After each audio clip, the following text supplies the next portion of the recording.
Bismillahirrahmanirrahim. Assalamualaikum warahmatullahi wabarakatuh. Alhamdulillahi rabbil alamin. Wabihi nasta'inu ala umuri dunya waddin. Assalatu wassalamu ala sayyidina Muhammadin wa ala alihi wa sahbihi ajma'in. Sahabat Asma sejati yang dirahmati Allah, syukur alhamdulillah kita semua bisa berjumpa lagi di channel Asma Sejati ini. Dan semoga kita semua selalu diberikan kesehatan jasmani dan rohani, dipanjangkan umurnya, dilapangkan rezekinya, diampuni dosanya, dan semua hajat dan keinginan kita bisa diijabah dan dikabulkan oleh Allah Subhanahu wa Ta'ala. Amin ya Allah ya Rabbal Alamin. Salawat dan salam semoga selamanya tercurah limpahkan kepada junjunan kita Nabi besar Muhammad sallallahu alaihi wasallam. Allahumma salli ala sayyidina Muhammad wa ala alihi wa sahbihi wa sallim. Sahabat Asma sejati yang dirahmati Allah, solat tahajud merupakan salah satu ibadah sunnah yang dikerjakan pada malam hari setelah mengerjakan solat isya hingga terbitnya fajar. Bahkan mengerjakan solat tahajud ini merupakan salah satu ibadah paling utama setelah solat 5 waktu. Namun di balik keutamaan solat tahajud yang sangat banyak, ternyata terdapat sebuah alasan yang membuat seorang ahli tahajud selama 20 tahun ia tidak mendapat jaminan masuk surga. Oleh karena itu, di dalam video kali ini saya akan membahas seorang ahli tahajud selama 20 tahun tapi ia masuk neraka. Sahabat Asma sejati yang dirahmati Allah, solat merupakan salah satu bentuk ibadah yang mesti dilaksanakan setiap hari untuk mendekatkan diri kepada Allah Subhanahu wa Ta'ala. Dan barang siapa yang melakukan solat dengan hati yang ikhlas karena Allah, maka Allah Subhanahu wa Ta'ala akan memasukkannya ke dalam surganya Allah Subhanahu wa Ta'ala. Namun barang siapa yang tidak melakukannya, maka ia akan masuk neraka. Di antara ibadah solat yang sangat dianjurkan, salah satunya yaitu solat tahajud. Meskipun solat tahajud ini tergolong ibadah sunnah, namun solat ini memiliki banyak keutamaan dan juga keistimewaan. Bahkan Rasulullah Shallallahu Alaihi Wasallam menyebutkan bahwa ibadah solat tahajud merupakan ibadah paling utama setelah solat 5 waktu. Sebagaimana dijelaskan dalam sebuah hadis, Rasulullah Shallallahu Alaihi Wasallam telah bersabda, yang artinya sebaik-baiknya puasa setelah puasa Ramadan adalah puasa pada bulan Allah, dan sebaik-baiknya solat setelah solat wajib adalah solat malam. Hadis riwayat Imam Muslim. Namun di balik keutamaan solat tahajud yang sangat dahsyat, ternyata terdapat sebuah alasan yang membuat seorang ahli tahajud ia tidak bisa mendapatkan jaminan surga, tapi malah masuk neraka, padahal ia adalah orang yang rajin mengerjakan solat tahajud selama 20 tahun. Sahabat Asma sejati yang dirahmati Allah, ada sebuah kisah tentang seorang ulama ahli tahajud. Beliau bernama Abu bin Hasim. Dan dalam kisah tersebut diceritakan bahwa pada setiap harinya beliau selalu mengerjakan solat 5 waktu, dan solat malam pun ia tidak pernah putus melakukannya.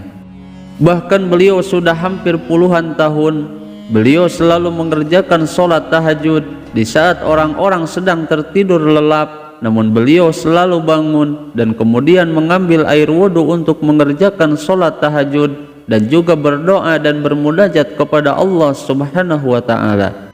Namun pada suatu ketika, di saat beliau hendak mengambil air wudhu untuk melaksanakan solat tahajud, Abu bin Hasim ini dikagetkan oleh keberadaan satu sosok makhluk yang berada di dekat sumurnya. Kemudian Abu bin Hasim ini bertanya, "Wahai hamba Allah, siapakah engkau?" Lalu sambil tersenyum sosok tersebut menjawab, "Aku adalah malaikat utusan Allah Subhanahu wa Ta'ala."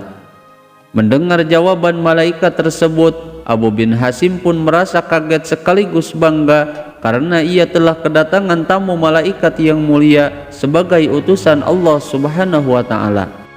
Kemudian Abu bin Hasim pun bertanya, "Apa yang sedang kamu lakukan di sini?" Lalu malaikat itu pun menjawab, "Aku disuruh Allah Subhanahu wa ta'ala untuk mencari hamba yang mencintai Allah Subhanahu wa ta'ala." Lalu Abu bin Hasim ini melihat malaikat tersebut memegang kitab yang tebal, dan Abu bin Hasim pun bertanya, "Wahai malaikat Allah, buku apakah yang engkau bawa itu?" Kemudian malaikat menjawab, "Ini adalah kumpulan nama-nama hamba pecinta Allah Subhanahu wa ta'ala." Dan setelah Abu bin Hasim ini mendengar jawaban dari malaikat tersebut, Abu bin Hasim pun berharap dalam hatinya agar namanya ada di dalam buku tersebut. Lalu Abu bin Hasim pun bertanya, "Wahai malaikat Allah, apakah di situ ada namaku?"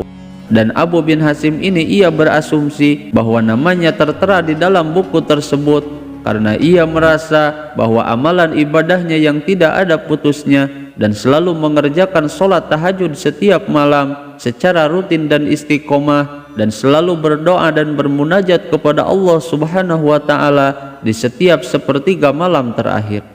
Kemudian malaikat itu pun membuka kitabnya, dan ternyata malaikat itu pun tidak menemukan nama Abu bin Hasim di dalam kitab tebal tersebut. Lalu karena Abu bin Hasim ini tidak percaya, kemudian ia meminta malaikat itu pun mencarinya sekali lagi. Lalu malaikat itu pun menjawab lagi, "Sudah saya cari berulang kali, namamu tidak ada di dalam kitab tebal tersebut." Kemudian mendengar jawaban malaikat tersebut, Abu bin Hasim pun gemetar dan jatuh tersungkur di depan malaikat tersebut sambil menangis. "Wahai malaikat Allah, rugi sekali diriku yang selalu mengerjakan sholat tahajud di setiap malam dan bermunajat kepada Allah Subhanahu wa ta'ala, tapi namaku tidak termasuk ke dalam golongan orang-orang yang mencintai Allah Subhanahu wa ta'ala." Lalu melihat Abu bin Hasim menangis, malaikat itu pun berkata, "Wahai Abu bin Hasim, bukannya aku tidak tahu bahwa engkau selalu bangun di setiap malam ketika orang-orang sedang dalam keadaan tidur, dan engkau mengambil air wudhu dalam kondisi kedinginan di saat orang-orang sedang terlelap tidur, namun tanganku dilarang oleh Allah Subhanahu wa ta'ala untuk menulis namamu di dalam buku ini." Kemudian Abu bin Hasim pun bertanya, "Lalu apakah gerangan yang menjadi penyebabnya?" Kemudian malaikat tersebut pun menjawab, "Engkau memang bermunajat kepada Allah Subhanahu wa ta'ala, tapi engkau pamerkan ibadahmu dengan rasa bangga, dan engkau asik beribadah sendiri tanpa memikirkan di kanan kirimu ada orang yang sakit yang tidak engkau tengok, dan ada tetanggamu yang kelaparan namun engkau tidak memperdulikannya. Lalu bagaimana mungkin engkau bisa menjadi seorang hamba pecinta Allah kalau saja engkau sendiri tidak pernah mencintai hamba-hamba Allah Subhanahu wa ta'ala?" Setelah mendengar jawaban malaikat tersebut, lalu Abu bin Hasim pun sadar bahwa hubungan ibadah seorang hamba tidak hanya kepada Allah saja atau hablum minallah saja, namun juga ibadah yang berkaitan dengan manusia atau hablum minannas, dan juga yang berkaitan dengan alam semesta. Sahabat Asma sejati yang dirahmati Allah, dari kisah ini dapat dijadikan sebuah pelajaran bahwa ibadah serajin apapun, kalau ibadah kita tidak disertai hati yang ikhlas karena Allah dan tidak memperdulikan orang-orang yang kesusahan dan juga kelaparan yang berada di sekitar rumah kita, maka ia akan termasuk orang-orang yang dibenci oleh Allah Subhanahu wa ta'ala. Bahkan dalam kisah atau hadis Rasul yang lainnya banyak yang menjelaskan bahwa serajin apapun ibadah yang kita kerjakan, kalau ia membiarkan tetangganya kelaparan dan juga kesusahan, maka ia akan masuk ke dalam neraka. Na'udzubillahi min dzalik. Semoga dengan video ini kita bisa mendapatkan hikmah dan juga pelajaran, sehingga kita bisa segera memperbaiki niat ibadah kita agar murni karena Allah Subhanahu wa ta'ala. Semoga video ini bisa bermanfaat. Mohon maaf apabila ada kesalahan. Wassalamualaikum warahmatullahi wabarakatuh.